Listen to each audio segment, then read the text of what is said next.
Press release. Endeavors of the royal government of Cambodia for the release and repatriation of 18 detained soldiers. Samdech Thipade. Prime Minister Hun Manet has placed the highest priority on securing the safe release and repatriation of the 18 Cambodian soldiers detained by Thai forces following the 28th of July 2025 ceasefire. He has directly guided the royal government's institutions to pursue every possible channel bilateral, regional, and international to ensure their swift return, emphasizing that the welfare of the detained soldiers is a matter of national dignity and urgent humanitarian concern. His personal engagement reflects Cambodia's steadfast determination to protect its people, uphold national sovereignty, and resolve the issue peacefully in a spirit of good neighborliness and mutual trust. In support of the Prime Minister's leadership, Deputy Prime Minister and Minister of Foreign Affairs and International Cooperation, His Excellency Prak Sokhon, has undertaken sustained diplomatic initiatives, consistently raising the matter with key bilateral, regional, and international partners, as well as with the diplomatic corps in Phnom Penh and visiting foreign dignitaries, including Japan's Special Envoy for Mekong Cooperation, to advocate for the soldiers' immediate release.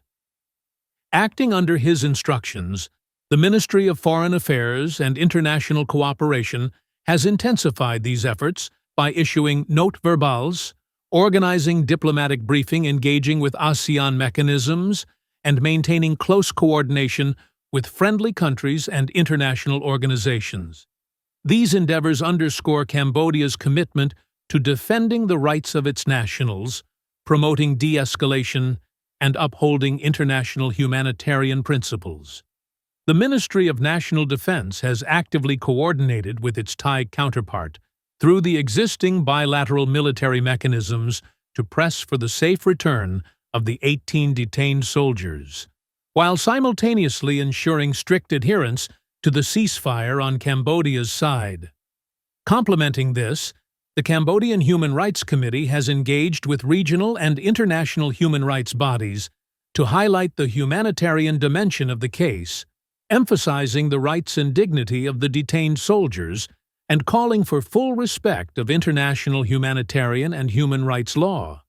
Together, these efforts reinforce the royal government's unified approach to securing the soldiers' repatriation through legal, humanitarian, and diplomatic means. The Cambodian diplomatic missions abroad, particularly the permanent missions to the United Nations in New York and Geneva, have been at the forefront of international advocacy. In New York, the mission has formally raised the issue before the United Nations and ASEAN partners, urging the soldiers' repatriation and ensuring the matter remains on the international agenda.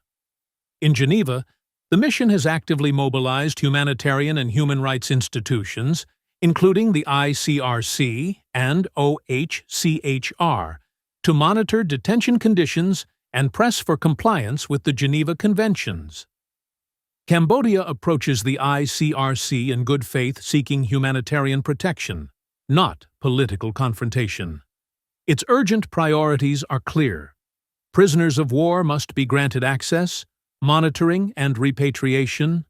Civilians must be safeguarded from forced transfer, unlawful land seizures, and the militarization of their homes. And hostilities must be conducted in accordance with international law, ending indiscriminate attacks, preserving cultural heritage, and prohibiting outlawed weapons. The ICRC reaffirmed its recognition of the 18 detained soldiers as prisoners of war and confirmed that follow-up visits would be conducted in early September to verify their conditions and ensure family contact.